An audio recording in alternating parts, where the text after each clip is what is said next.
পীযুষ হাজৰিকা আহোঁতে ইয়াতে এটা জনসাধাৰণক তাচ্ছিল্য কৰি মন্তব্য দিয়াৰ ফলত উত্তপ্ত পৰিস্থিতিৰো সৃষ্টি হৈছিলে। এতিয়া দুৰ্গত মানুহক উদ্ধত কথা পতাটো কোৱা উচিত নহয়। মানুহৰ যিটো দুৰ্দশা পীযুষ হাজৰিকাই গুৱাহাটীত বহি থাকিটো বুজি নাপাব, আহিলেও বুজি নাপাব। আহিছে, দৌৰি আহিছে মানুহক দেখাবলৈ, কিন্তু ফ'ল' আপ একশ্যন কি কৰিছে এইটো চাব লাগিব। তৎপৰতাৰে আজি মই ক'ম, কালি মুখ্যমন্ত্ৰীক দেখা কৰাৰ মই ইতিমধ্যে ব্যৱস্থা কৰি আহিছোঁ যে কালি দেখা কৰোঁ। মই ক'ম যে আপুনি কৈ অহাৰ পিছতো ডাংকলত কেলেই হোৱা নাই কমিউনিকেশ্যনৰ ব্যৱস্থাটো। কালিয়ে মই মুখ্যমন্ত্ৰীৰ কৰ্ণগোচৰ কৰিম যে আপুনি নিজে কৈ আহিলে, পাব্লিকলি কৈ আহিলে, পিছদিনাই আৰম্ভ হ'ব, এতিয়ালৈকে কিয় আৰম্ভ হোৱা নাই। মই কথাটো কালি মুখ্যমন্ত্ৰীক জনাম, এই গোটেই অৱস্থাটোৱে জনাম। আৰু তাৰপিছততো এছেম্বলি আছেই, যদি নুশুনে এছেম্বলিতে যাব লাগিব।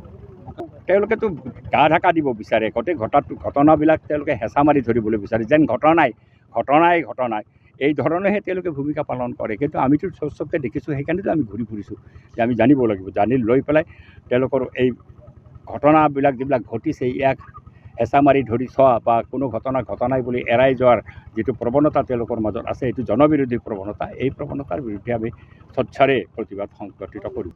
আমি দাবী কৰিছোঁ প্ৰধানমন্ত্ৰী নহ'লে গৃহমন্ত্ৰী অমিত শ্বাহ ইয়ালৈ আহক আৰু স্বচক্ষে চাওক। আৰু অমিত শ্বাহ যদি আহে তেনেহ'লে তেওঁক প্ৰথমতে এই ঠাইলৈ আনিব লাগে। কিয়?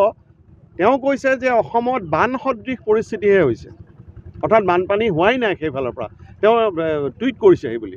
গতিকে বানপানী হৈছে নে কি হৈছে এইটো চাবলৈ মই ভাবোঁ যে প্ৰথমতে তেওঁ যেতিয়া আহিব এই বাংকুৱাললৈ তেওঁক আনিব লাগে।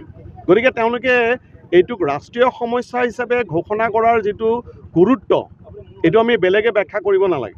কাৰণ ইয়াৰ পৰা নেঘেৰিটিঙৰ পৰা বাংকুৱাললৈ যিটো মথাউৰি আছিলে, এইটো যদি সঠিকভাৱে ৰাখিবলগীয়া হয় বা সমগ্ৰ অসমত যদি বানপানী নিয়ন্ত্ৰণ কৰিব লগা হয়, তেনেহ'লে তাৰ কাৰণে যিটো প্ৰয়োজন হ'ব, এই ব্ৰহ্মপুত্ৰক নিয়ন্ত্ৰণ কৰাৰ কাৰণে অৰুণাচলৰ লগত আলোচনা কৰা, চীন দেশৰ লগত আলোচনা কৰা, ভূটানৰ লগত আলোচনা কৰা, বাংলাদেশৰ লগতো কথা পাতিব লাগিব। তেনেহ'লে দেখা দেখিভাৱে এইটো এটা ৰাষ্ট্ৰীয় সমস্যা। এই দেখিছোঁ সিপাৰৰ মানুহে আমাক চাই আছে, তেওঁলোকে কিবা এটা ক'ব বিচাৰে, কিন্তু তেওঁলোকৰ অহাৰো কোনো উপায় নাই।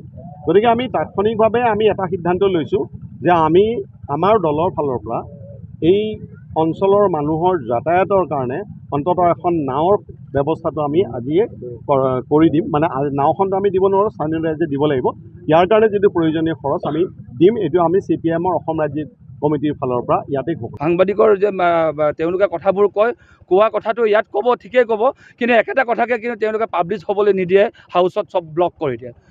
যোৱা পীযুষ হাজৰিকাৰ ঘটনাটোত পীযুষ হাজৰিকা নিজে অফিচলৈ ফোন কৰি তেওঁ মালিক পক্ষক ধমকি দিছে, কোনো কাৰণত মোৰ লগত হোৱা কনফ্ৰণ্টেশ্যনটো, ৰাইজৰ লগত হোৱা মোৰ লগত যিটো হতাহতিটো কোনো কাৰণে বাতৰি সম্প্ৰচাৰ হ'ব নালাগে বুলি কয়। গতিকে আমি তেওঁলোকৰ ওপৰত যে একদমেই আশ্বস্ত নহয়, আমি আস্থা নাই, বিশ্বাস নাই, সেইকাৰণে এনেকুৱা এটা বিৰোধী শিবিৰৰ শক্তিশালী এগৰাকী বিধায়কে অন্ততঃ আমাৰ যি বিননি গোলাঘাট জিলাৰ যি চকুলোৰ নাম হৈছে বংকুৱাল, সেই বংকুৱালৰ কথা আজি গুলুং টেমেৰা মথাউৰি চিগু অৱস্থা আছে। যদি ভদিয়া বানৰ সোঁতে যদি পায়, এবাৰ দুঘুটিমুখত 4টা ইতিমধ্যে তাত ফুটা ওলাই গৈছে। তাৰ প্ৰতিৰোধৰ ব্যৱস্থা কৰে ৰাইজে পিপুলছ প্ৰজেক্ট কৰি পেলাই তাত প্ৰতিহত কৰি ৰাখিছে। গতিকে আমি এই সকলোবোৰ বাৰ্তা, পশুধনৰ যি সমস্যা, আজি কৃষিমন্ত্ৰী অতুল বৰাৰ নাটকীয় ইনজেকশ্যন দি ফুৰা কাৰবাৰ, সকলোবিলাক কথাকেই যাতে উপস্থাপন যাতে বিধানসভাত কৰেগৈ, সেইটোকে আমি আবেদন জনাবৰ কাৰণে তেখেত অহা বুলি গম পাই আমি উঠাটো খাই আহিছোঁ।